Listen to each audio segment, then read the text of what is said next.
Jumping on.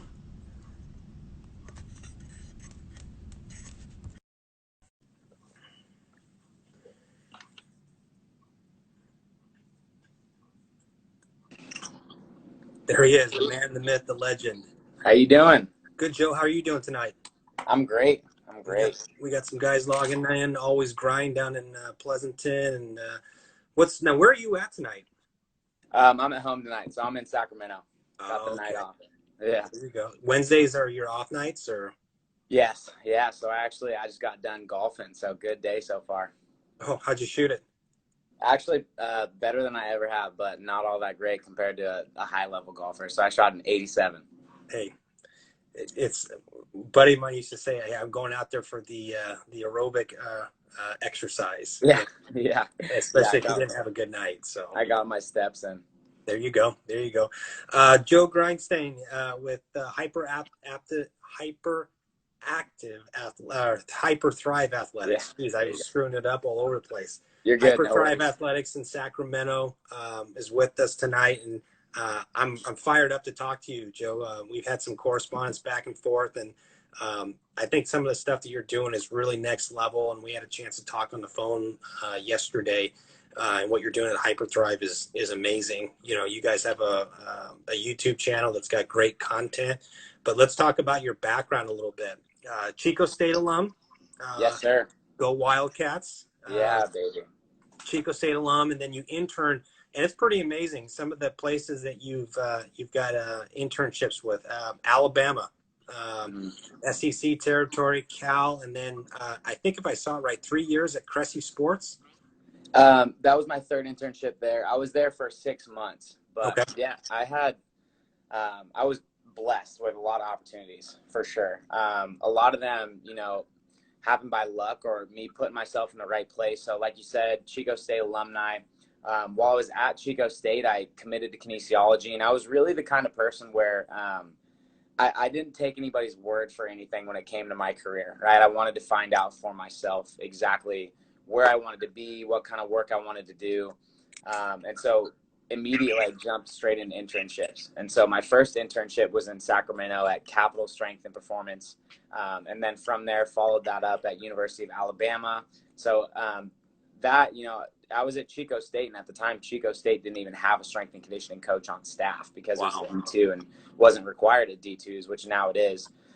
So in my mind, I was like, where can I put myself where I can be in a better position to learn from someone? And so I did, it's called the National Student Exchange at the University of Alabama. So I got to spend a semester there with their athletics program, which was awesome. I mean, eye-opening, seeing the difference between athletics at somewhere like Chico State and University of Alabama.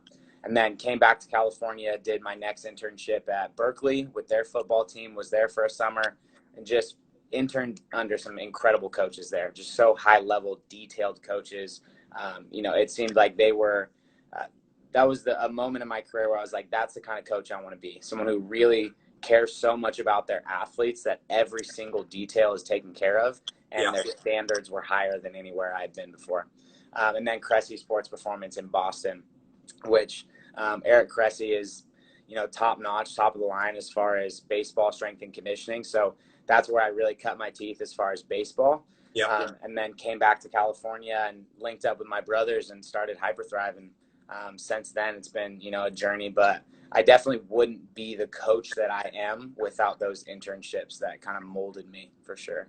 So talk about that, and like I said, your background is it's pretty detailed and it's amazing. And I love the fact that you were down at Alabama, so you saw, quote unquote, the best of the best with Scott down there, and then obviously being at Cal, and then obviously working with Eric in Boston. Talk about those experiences, what you learned, and how you bring that to the table with Hyperthrive. Yeah, I think I took so much from every single one of them. I mean, Alabama was the first internship where I was up at 4 a.m. You're at the facility at 4:30. You only leave the facility to go to class, and you're there all day. So that kind of taught me the grind. It's like, okay, if you want to be in this industry, you have to make sacrifices as far as time and schedule, and you understand that the priority is the athlete, and there's nothing outside of that, right? And like, you have to take a back seat. And from a strength and conditioning standpoint, skills have to take first priority. Like that skill coach, it doesn't matter how much you know, how many degrees you have, they make the last call, right? And I think it's great when there is a level of communication between both sides, but it was just an eye-opener as far as that. And then at Berkeley, I definitely learned, I interned under Brett Huth, who's now at University of Incarnate Word. Okay. And I remember, to tell a story, honestly, one day I came in, I had to be at the facility at 4:45 every single morning. We were there till 7 at night. And I came in one day just energy low. And it was only 20 minutes into the first lift, and he comes up to me and he's like, listen, energy's not cutting it. We got to talk. Pulls me into the office. And he's like, I don't care how you feel right now. Athletes don't care how you feel right now. You have to be the exact same coach every single time you step in the weight room. And I always remember that. And the reason I remembered it, and because it was so effective, is because when he said, you have to be the same coach every single time you step on the floor, I looked back at my experience with him and I'm like, you know what? Every single time I've been around him, he's been the exact same person. Yeah. So it wasn't just empty words. It was, he gave that encouragement and that guidance, but he really lived it. So I had an example to follow. And then at Cressy Sports Performance, really what I learned there was what I wanted to do with my career, right? Because I had all this experience with strength and conditioning in the collegiate setting, and that's what I wanted to do, or what I thought I wanted to do when I first got into strength and conditioning. I was like, man, I want to be at a D1. I want to be working with high-level athletes. I don't want to be a Gen Pop personal trainer. But then I went to Cressy, and I was like, man, this private sector is incredible. Just the amount of it's freedom is a good word and also not a good word, because I don't mean that like I have freedom to slack off. I mean, I have freedom to make my own mistakes as a coach. And I think so many people don't take advantage of that, right? Just like I said, in the collegiate setting, that skills coach makes the final call. And I wanted to be able to really take ownership of my own training, even at a young age. And, I look back on the training I did when I first got back to Sacramento, and it wasn't perfect, but I learned. And I learned because I made mistakes.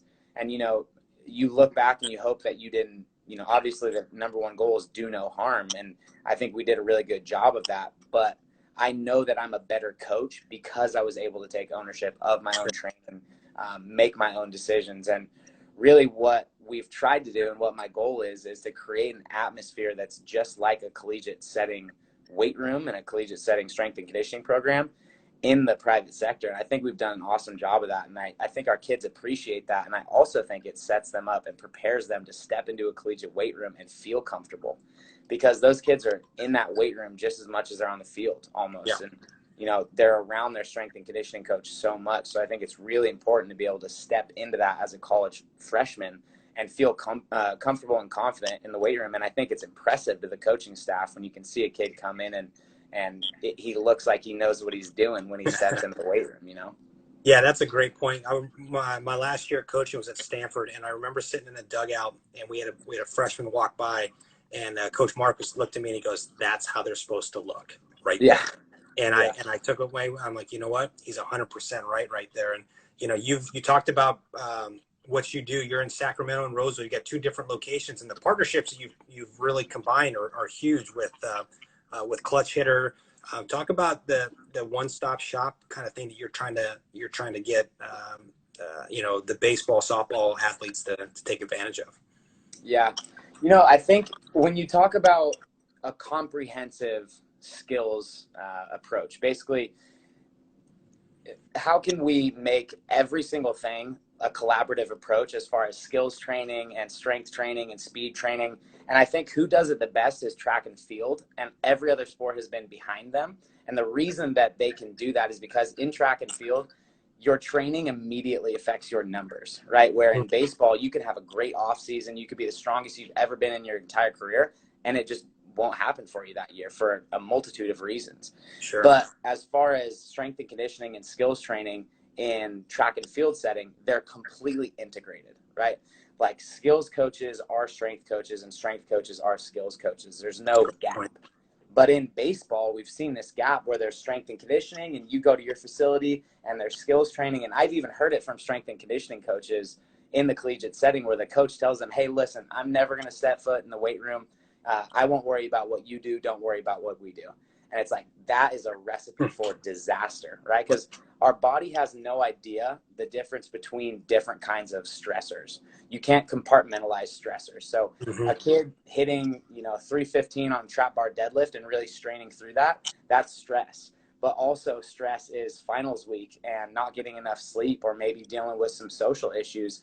And so when we don't account for all the stressors that are being placed on these athletes and really make sure that they're being accounted for and things are being adjusted and we're being flexible as coaches and really taking consideration of all these things these athletes are going through, Mm-hmm. that's when issues can arise. So what we really hope to do with our partnership with Clutch Hitter and integrating skills approach is just like track and field. We want every single thing that these athletes are doing to be accounted for. So we want their throwing, their speed, their strength, all their performance training to be at least monitored by a coach. And then there be a certain level of communication that happens between those different sectors. Mm-hmm. And it's going to just improve the athlete's ability to, like stress kind of, it covers up performance, right? If an athlete is overly stressed, they're not going to be able to perform. But as far as training goes, like it can also bring up some really bad things as far as injuries and overuse. Yeah. So that's the goal, is like, we just want our athletes to feel like they're being taken care of, and for everything to be under one roof so that we can monitor stress as best as possible as coaches. Joe Grinstain with Hyperthrive Athletics. We're going to do a little breathing exercise, but I wanted to talk about some of the guys you're working with. Notably, you partner with Braden Bishop, and you talked about. I was watching one of your videos today about breath as a remote control of the body, and you talked about the stresses and the rest and just getting your mind right, and the fight or flight or recovery mode. Talk about that a little bit, and how you take that into partnership with your physical strength and conditioning program.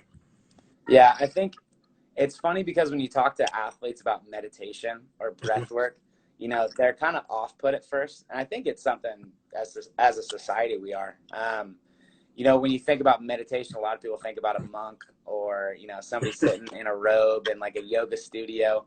But when we look at a game setting, right, there's coaches every single game tell athletes, hey, take a breath, relax, take a deep breath, relax. That is meditation. That is all meditation is doing. So it doesn't matter if you're calling it meditation or not, you are asking your athletes to meditate. And the issue I have with that is if we're not practicing that, we're setting them up for failure. So telling your athlete in the middle of a competitive environment to, hey, just take a deep breath, relax, and clear your mind, is like telling a pitcher who's never thrown a slider before to throw a slider in the middle of a competitive at bat, right? If you have never practiced something, you're definitely not going to be good at it, especially under a stressful situation. So if we're going to ask these athletes to clear their mind, take a deep breath, we need to help them practice it. So we do a lot of breath work with our athletes and meditation. And it's something that I've just included in my life over the last few years. And really what kind of encouraged me to do it is I got to a point in my life where I realized that stress was inhibiting me from performing to the best of my abilities. I would be in a stressful situation, and I think we all feel it, where our mind gets cluttered and we're kind of freaking out a little bit about whatever situation we're going through. And we can't be our most creative thinking. We can't be our most critical thinking when we're in those situations, when we're stressed out, right? And what that is our fight or flight mode turning on, right? So that is basically, if you, back in the day, right, were in a stressful situation, the stressful situation was basically there. Let's say it's a lion is like attacking me. I have to get out, right? So that is a finite situation. My fight or flight kicks on. I leave, right? I run away. I'm away from that lion, and then that's the end of the stress. Whereas the stress that we deal with in Western society is infinite. It doesn't have a finite timeline. We're worried about school or family or the news and whatever. It's never going to end. So we're constantly in that fight or flight mode. And if you don't take the time to take yourself out of it, you're never going to be able to rest, right? Because our body is kind of in this spectrum between rest and digest and fight or flight. So when we take the time to breathe, we can actually switch our body into the rest and digest mode, which allows us, one, to think more critically, but also for our body to actually finally recover. And so we do that very, very often with our athletes. And I think it's just something that's really important as a human to learn how to do. But it's also extremely simple, and it doesn't take a lot of time at all. So how do you incorporate that? You think of these strength coaches as guys that are, screaming, yelling, getting in guys' faces to get them pumped up. And then on the flip side, you're talking about hey, breathe, relax, and everything. So how do you incorporate that? And which I think that's what makes you really unique, is that you bring that aspect of it and you preach that as a strength coach. Mm-hmm. Yeah. So we basically, our model, to make it really simple. So we've got a 5-day model, right? So our athletes are in the gym 5 days. It's called a high-low model. So you don't want your stress to be constant throughout the day. You want it to look like a wave. So it's high, low, high, low, high, low. So Monday's high, Tuesday's low, Wednesday high, Tuesday low, Friday high. I think I just messed that up, but you get that. So on those Tuesdays and Thursdays, when we're doing a low-intensity day, that's going to be much more focused on mobility, stability. It's not going to be high stress to the system. So things like sprinting or heavy lifting, those are kind of thrown out of the boat on those days. At the end of that session, what I'm going to do to ensure that my athletes are getting into rest and digest state is I'm going to have them lay down on their back, relax, and I'm going to walk them through a guided meditation for 5 to 10 minutes. So it's extremely simple, and if you'd like to do it, I would, be open to doing that as well, for sure. Because I know we have a couple on our Instagram page where people can kind of pop up and do a guided meditation. But I know for me, when I first started meditating, it was extremely difficult. I hated it, and I stopped. Like I tried it for 2-3 days, couldn't.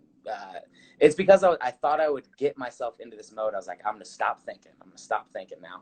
And that is never going to happen. I promise you, I've been meditating for 2 years extremely consistently, and there are still multiple times a week where I cannot get into a state where my brain won't shut off. But what I encourage people to do is every time you try to do that, and every time your thoughts come up, you bring it back to the moment with your breath. That's just like a rep in the gym. Right. So our bodies only get stronger because we take reps and because we do multiple reps and we stick with it and we're consistent.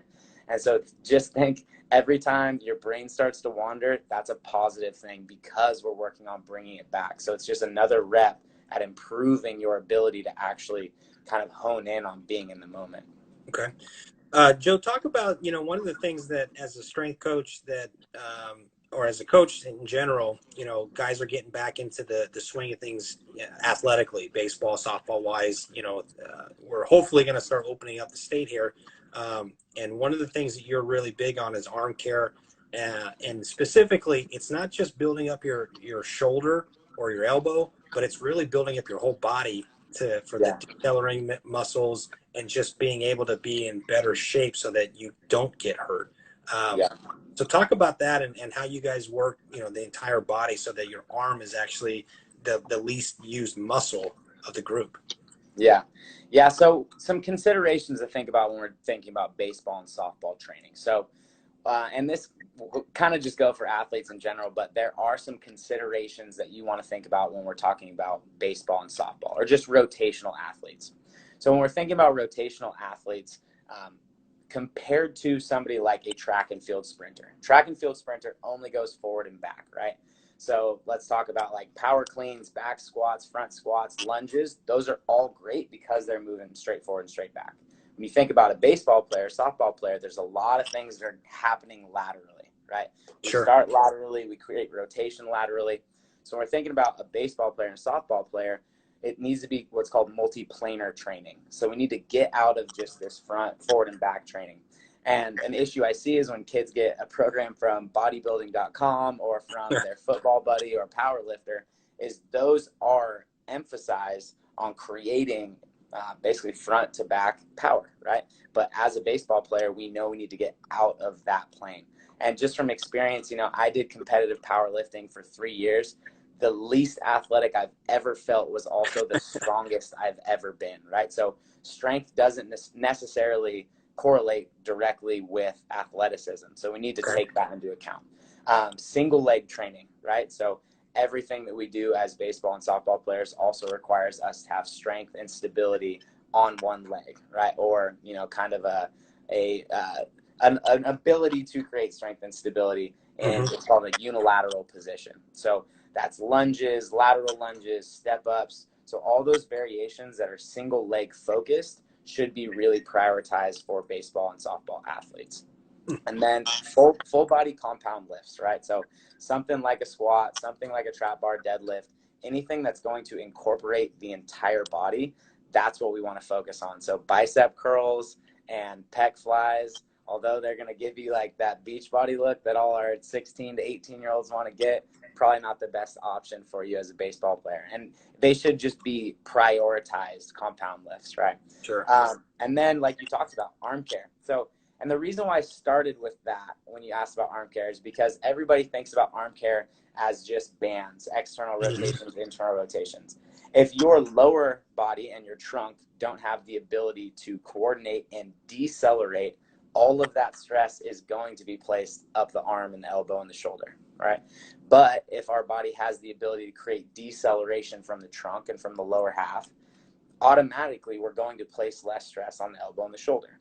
So being really, really strong at a single leg position or getting stronger in a lunge position, that is going to automatically take stress off your shoulder and elbow.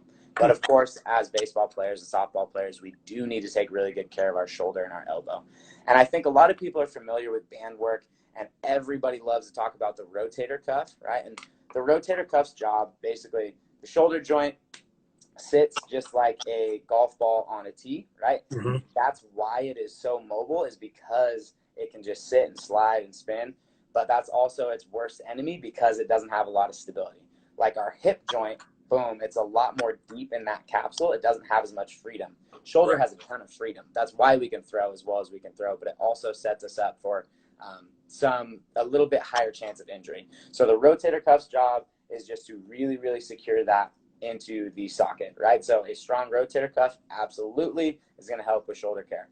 But this socket is attached to our shoulder blade, right? So everything that you see, the scaps on the back, your shoulder blade, right at the top of that is right where the T sits, right? So this shoulder blade has to be able to move and stabilize so that this can stay in a good position. So everybody wants to talk about this and focus on this, but the scapula that it's attached to, that's actually the hinge that's going to swing the door, right? So just like we need to do our J bands and get our rotator cuff strong, we need to allow or challenge the shoulder blade's ability to move and stabilize, right? So really high quality row variations where you're allowing movement from the shoulder blade and stabilizing and controlling that. But also, you can kind of look on our page for this. We've got a lot of stuff like kettlebell windmills, kettlebell Turkish get-ups, waiters carries, waiter walks. Those are all exercises that are going to challenge the shoulder blade's ability to stabilize and move really, really efficiently. So, yeah, we need to focus on the rotator cuff, but I think a lot more than that, people need to focus and spend their time focusing on scapular stability and strength. So we got our first question. Jacob from Malibu says, is trap bar deadlifting better than barbell deadlifting? A lot of coaches will tell you it is. It is probably easier to teach. That is probably the most positive thing about a trap bar deadlift. A lot of people will tell you barbell deadlift and like barbell bench. There's a lot of people, barbell back squat, they'll label them as bad exercises. So there's nothing that is a bad exercise. There's bad exercise selections for some people. So if I have like a 12-year-old kid who has no idea how to control his pelvis or keep his spine neutral, and I put 135 on a barbell, he's probably going to make that look pretty bad. If I give him a trap bar deadlift and I put 65 pounds on it and I tell him, listen, all I want you to do is get into an athletic position just like you're fielding a ground ball, keep your back nice and flat, and I ensure that he knows actually what he's doing, it makes it a little bit easier because the weight of that bar, he can drive straight through his feet, whereas a barbell has to stay in front of the body, so we have to create a little bit more tension, and it just takes a little bit more skill. So it's not necessarily a better exercise. I would say that the barbell requires a little bit more coordination and skill as a lifter in order to perform it well. Okay. All right, great question. If you guys have questions for Coach Joe with Hyperthrive Athletics, feel free to put them in the comments section below. Joe, so if I'm a freshman, sophomore, junior in high school, and I come into Hyperthrive, what's the first thing you're going to look at or get me ready for? Do you do assessment, of where we're at, or just walk me through that? Yeah, so we assess every athlete that does come to the gym. Number one, I'm going to ask you if you have any prior injuries or anything like that. Just make sure there's no red flags on that side. And then from there, I'm going to see how your hips move, how your shoulders move, how you just kind of present from a posture standpoint. And then from there, especially if it's a 13 or a 14-year-old, I don't want them to feel like they're getting like an hour-long assessment, because they're walking into the gym thinking, I'm getting strong today, right? Like they think those results are coming quick. But really at that age, it is so important to just focus on the basics, right? So squat, hinge, push, pull, carry, crawl. That's like exactly what we want, right? And then on top of that, I think more kids need to just sprint and jump and throw, right? Like I would love for athletes to come in and just really like, even if they go out and play a different sport, right? That would be like my favorite thing, is if a baseball player was challenged to go out and play soccer, because I think kids need so much more movement variability. And you can definitely tell an athlete who's only played one sport versus an athlete who grew up playing 3 to even 4 sports, just because there's so much more variability in their movement that I think it actually definitely does create a lot more athleticism and resiliency. But an athlete at that age, to get back to your question, it's definitely just about focusing on the basics. So squat, hinge, which is like your deadlift variations. It doesn't mean barbell deadlift, but hinge variation. Push and pull, so push-ups and row variations and different pull-up variations. And then carry and crawl. So carry is just picking something up, carrying it with really good posture. And crawl is just, like it sounds, crawl variations, which will challenge kind of core stability and coordination. Okay. Nelson Walty, is there a good quote unquote at-home routine that can help a kid get bigger, stronger, and faster? We have an at-home routine that we can share with your audience for sure. So if anyone wants an at-home routine, we put one together for our athletes when everybody kind of was sent home, so we can share that. Anyone who wants that can just contact us directly at Hyperthrive, and we'll email that to you guys. That's awesome, and I appreciate you doing that. Next question, best exercise to improve trunk control? It depends on what you're trying to control, so which plane of motion. But I would say if you're looking for different planes of motion, so kind of what I mean by that is you should be able to stabilize the trunk in every direction. So whether it's flexion and extension, lateral flexion and extension, and rotation. That's actually a really great question, because when people think about core training, they think about like crunches or rotating. Before an athlete should have the ability or be challenged to do that, the same muscles that create movement in the trunk also resist movement in the trunk, right? And so you can train the same muscles that will help me to rotate more efficiently or more strongly by basically maintaining that posture, right? So a good example of that is a Pallof press. So if I have a band coming from this side, I hold it right at my chest, I press it out, that band is going to want to force me to rotate. I have to resist that. Okay. And it's really important to create stability before we can create strength. So a great, what people say is you can't shoot a cannon out of a canoe, right? So you can't create force unless your body can resist force. So a really easy example that will kind of give a really good picture of that is if we're thinking about pressing or punching, right? So muscles act on both sides. So if I want to press, my pec is going to shorten, but it's going to act on both sides, right? So if I were pressing and I didn't have any trunk stability, the second I went to press, my chest would turn like that. What stops that is our trunk stabilizes, so this part becomes stable, and all of the force is displaced outwardly, right? So if I don't have the ability to stabilize my trunk, instead of force being pressed out, it's also pressed back on me. So what is it? It's proximal stability creates distal athleticism. So we have to create stability before we can actually create athleticism. So really great question. But other variations, Palofs, planks, dead bugs, carries. So I don't think there's a best one, but just do all of them.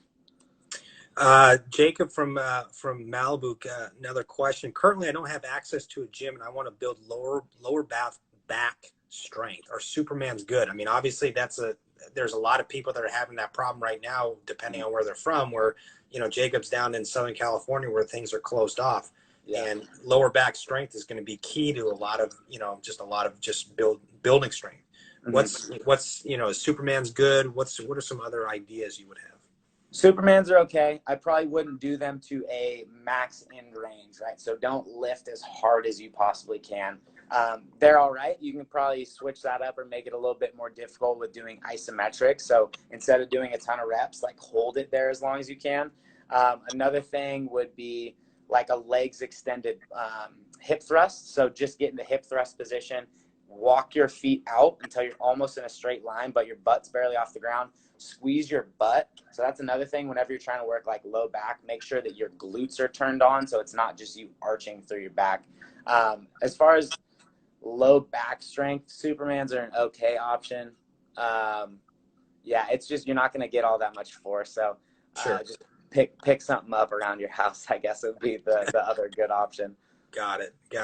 Well, like I said, one of the things that I think you guys do a great job on Joe is the meditation and everything. And you've got online on your YouTube channel and your Instagram page, you've got a little exercise. Would you mind going through a little breathing exercise for us that we can kind of, just take some notes on and just kind of get the feeling about? I would love to. Okay. I would love to. And so I want to start out by saying when you're doing meditation practice, every single time that your mind starts to wander, do not judge yourself for it. That is the practice, right? The practice is becoming aware of that and then just shifting your mind back to what you're focusing on. So I'm going to walk you guys through it. Basically, wherever you feel comfortable, if you're seated, if you want to lay down for it, wherever you feel comfortable is perfect place to be. Okay. All right, you ready? Yeah, let's do this. Okay, perfect. All right, so I want everybody to start with your eyes open. So start with a nice, gentle focus. And the first thing I want you to become aware of is just your breath. So I want you to take a nice inhale through your nose. Exhale out your mouth like you're blowing out of a straw.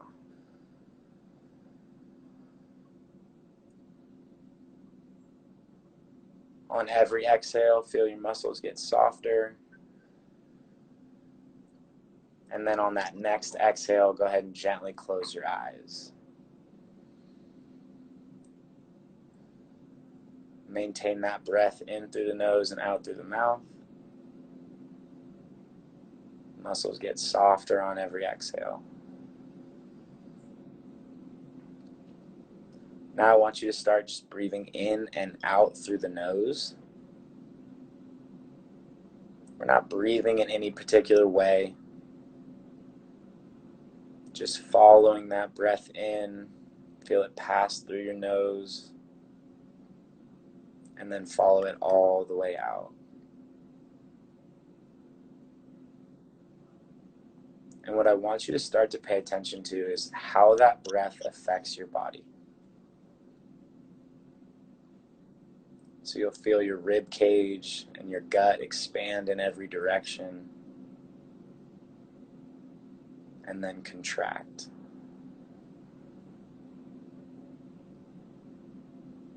Feel how your shoulders and your shoulder blades rise and fall.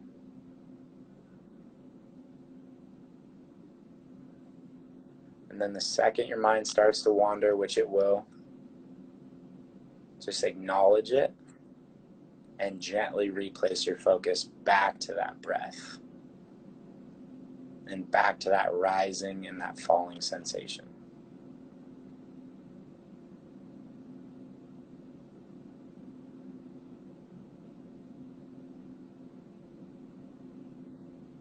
Fingertips relaxed, toes relaxed, forehead and the crown of your head relaxed.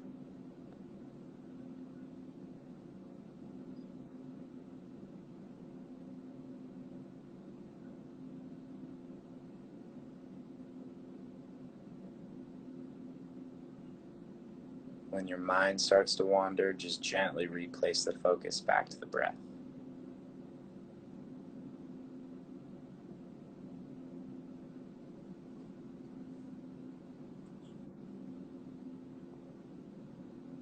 And now we're going to shift the focus to the sense of touch. So first, I want you to pay attention to gravity pulling you down. So if you're sitting, gravity pulling you into that chair, your feet into the floor. If you're laying down, your back pressed against the floor. Body feels heavy and soft. Feel the clothes on your skin.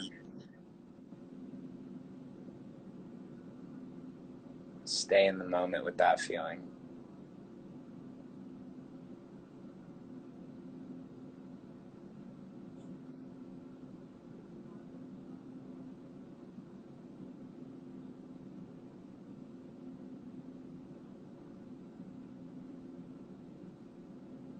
When that mind wanders, acknowledge it, and then shift the focus back to the feelings.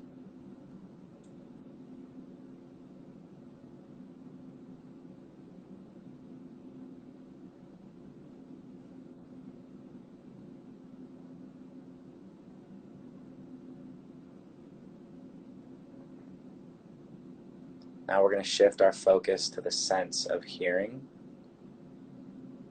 So all the sounds going on around you. A lot of people think when you meditate you need to be in an extremely quiet room. You don't. So all the sounds going on around you that you usually don't pay attention to, focus there. Don't hold on to any of them, just kind of let them wash over you. Stay in the moment with them.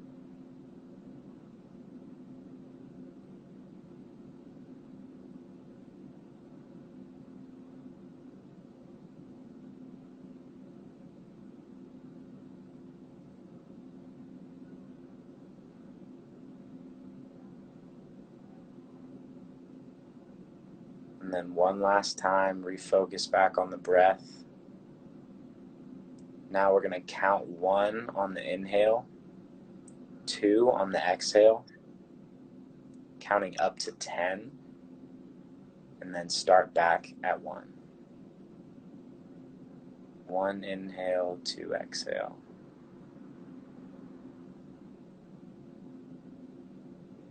Don't rush the breathing.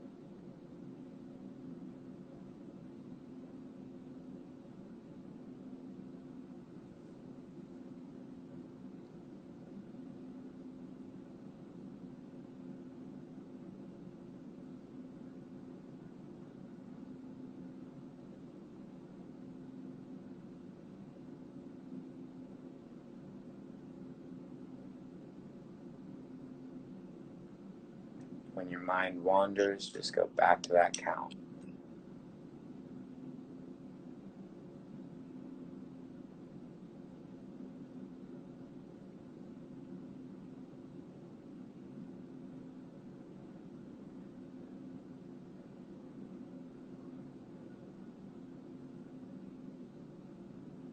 And then replace the focus back on the feeling of rising and falling.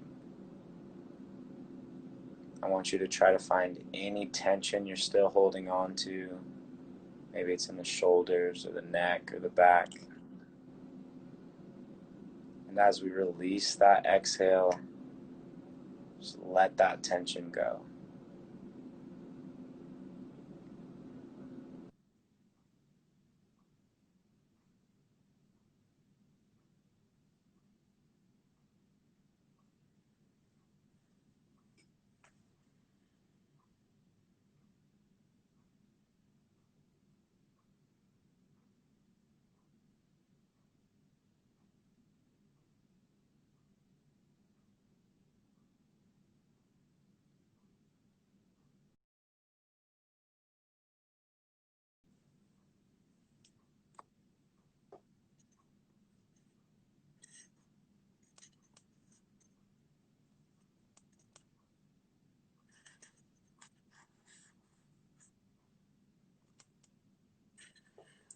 Looks like we might have just lost Coach for a couple minutes. We'll add him back on.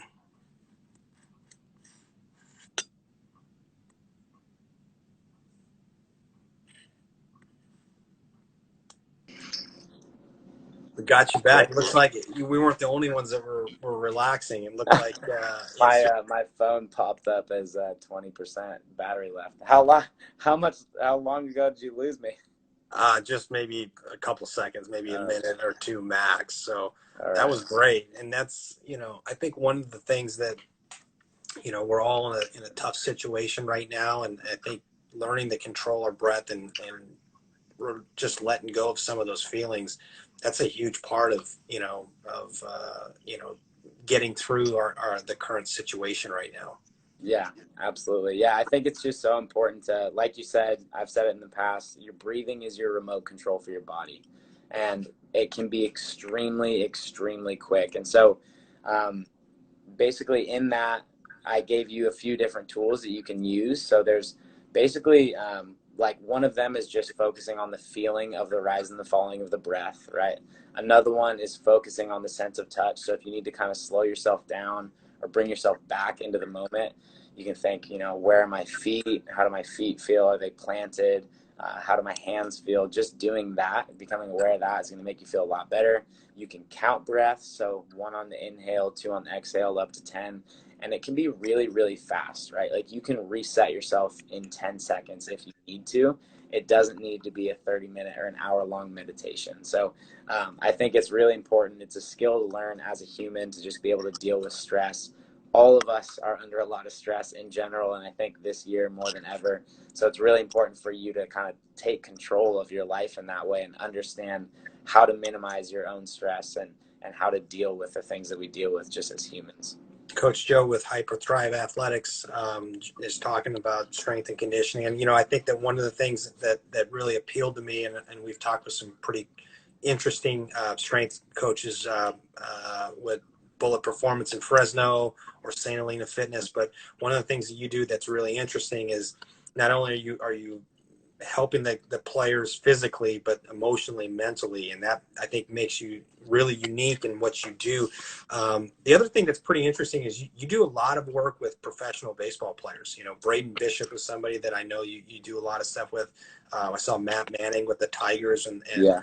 You work with those guys. So, not only are you catering to, the pro level, but you're also working with a lot of younger guys as well. What is there a difference of what you work with those pro guys as opposed to say the high school age players, besides say just the amount of weight?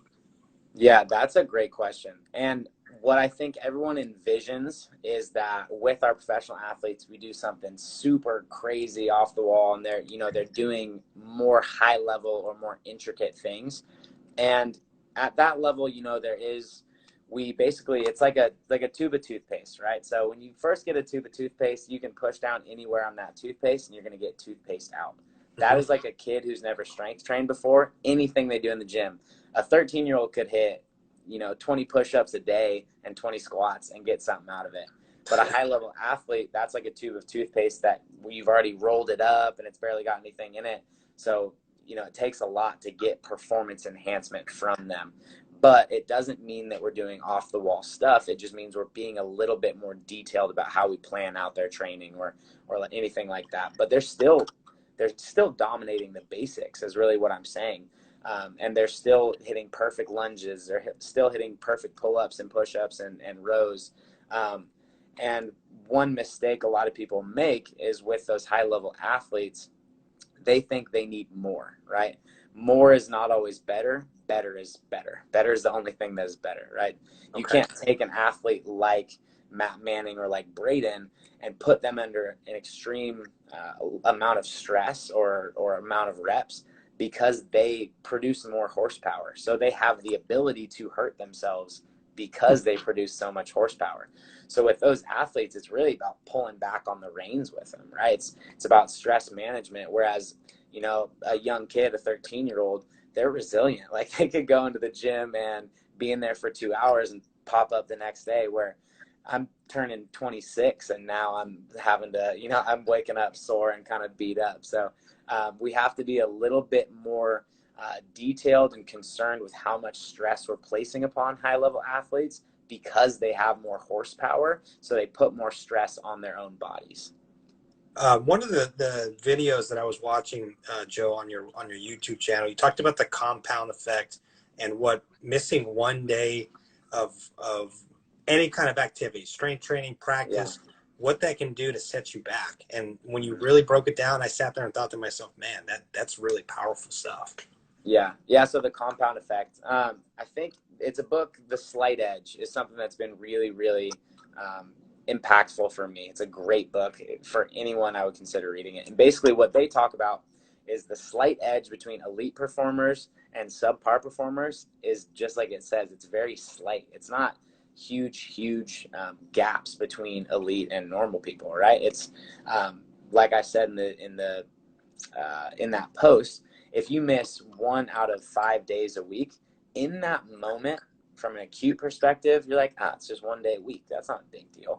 But then when you look at it from a long-term perspective, if you do that consistently, that's 20% of missed opportunities of getting better.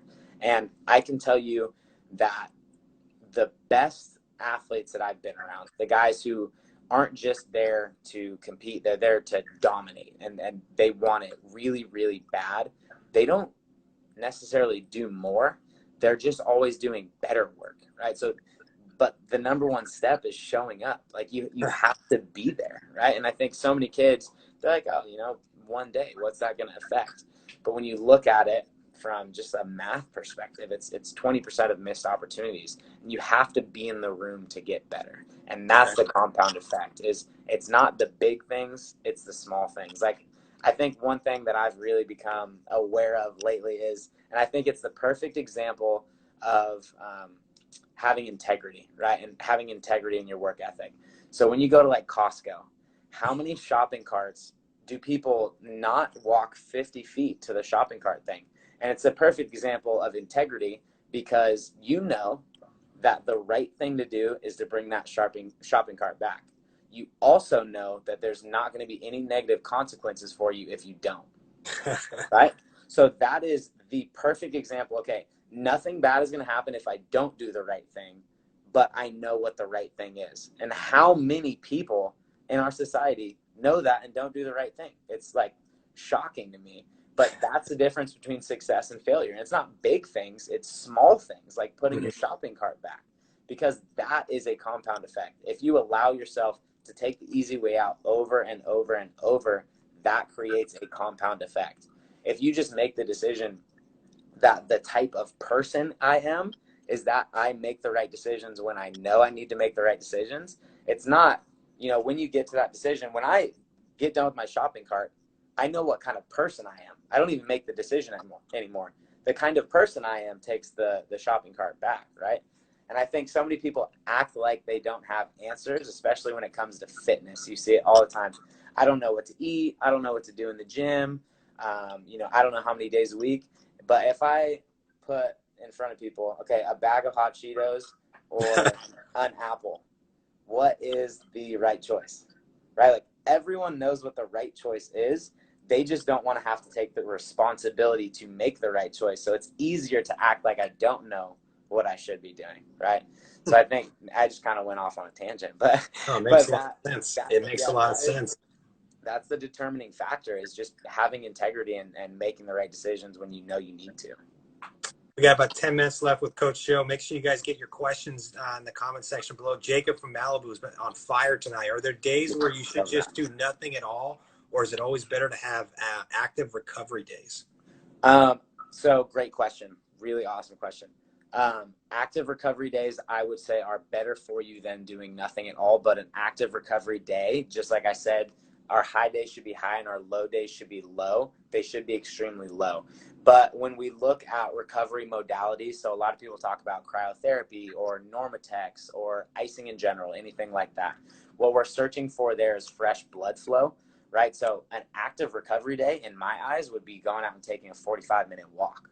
Like from a physical standpoint and a mental standpoint, just getting blood flowing through your body, that's active recovery. So if we're talking about something like that, or just doing a dynamic warm up and maybe doing some movement, some mobility work, that would be great. And I think in the long run, you probably feel better than if you just did nothing. I know mentally for myself, like I always say that I would love to sit on a couch all day, and I get like an hour into sitting on a couch and I don't feel good about this. You know, I never feel more recovered or prepared because I did that. I feel much more recovered and prepared if I get a sweat, get the blood flowing after. I'm like, oh man, I feel really good.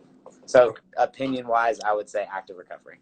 Awesome. Now you got two locations, Roseville and Sacramento. Joe, talk about the programs you guys have, and if you guys are even looking at expansion, maybe getting to a new area or moving to somewhere else. Not right now. Hopefully we gotta absolutely perfect what we're doing right now, and then maybe that can do something in the future.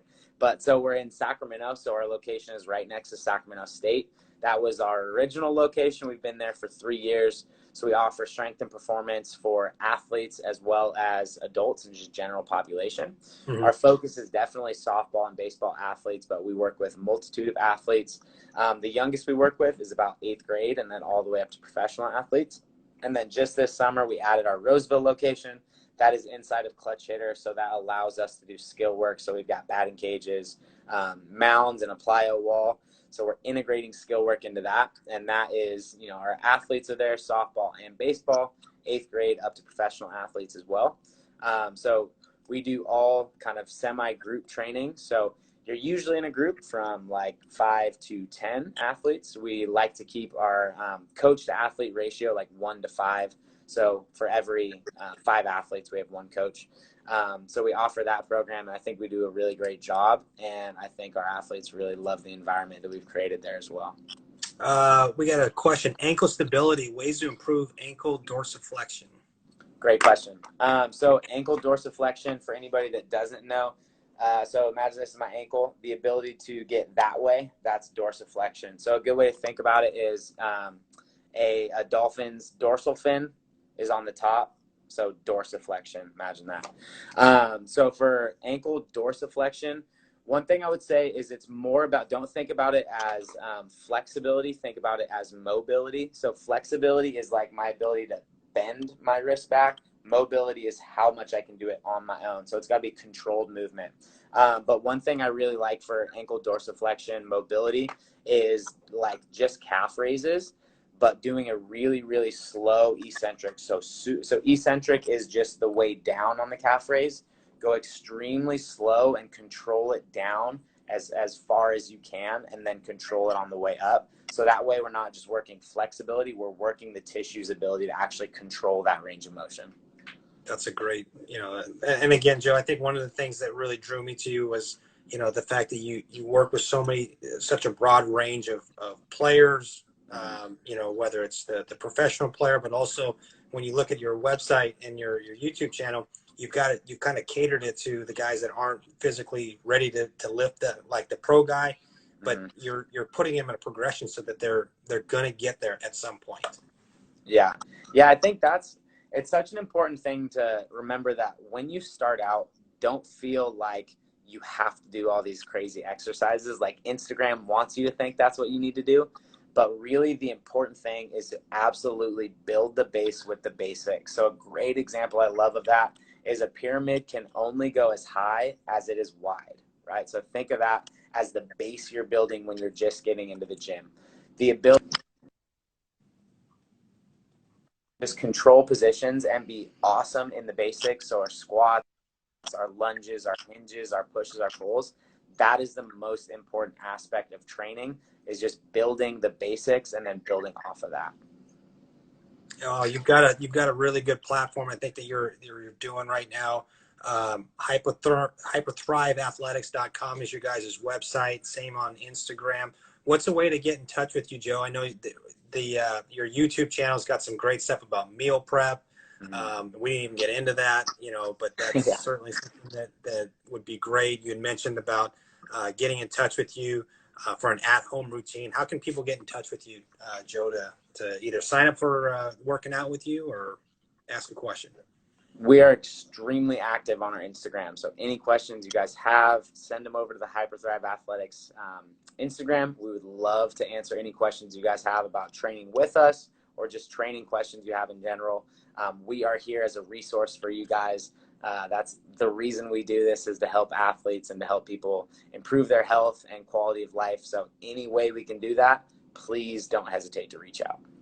Well, I appreciate the time tonight, Joe. Hyperthrive Athletics, Roseville and Sacramento. If you guys are in the capital region, and you even said you got to have a couple people from Sonoma that come over to see you or come up to see you.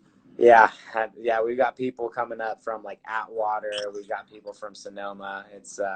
I'm very appreciative they make the drive. It's pretty crazy. Well, I think you guys, from watching this and talking to you for the last couple of days and weeks, there's a reason people are coming up to see you and train with you, because you do a terrific job. It's holistic. It's not just, the physical part, but it's the mental aspect of it as well. I really appreciate that. Thank you. Joe, thanks for your time. I appreciate it. And if, one thing I wanted to say before we get off, COVID-19 is getting a little bit out of control out here in California. And I think we all have a responsibility to wear a mask, be smart, because we all want to get back to I don't know if there is such a thing as normal. Yeah. But I was reading something in the LA Times today, and they were saying that over the next 28 days, if we don't take control of this, it's going to double. And somebody that has a young child and a family, we got to take control of this, everybody, and we got to make sure that we do our part, just like Joe was talking about. It's a compound effect. If we wear our masks, we stay, safe at home, and only go out when we need to, and do our part, it's going to make a huge difference in getting back to, normal life. Yeah, absolutely. Thanks, Joe. I appreciate your time. Yeah, absolutely. Thank you for having me. You got it. See ya.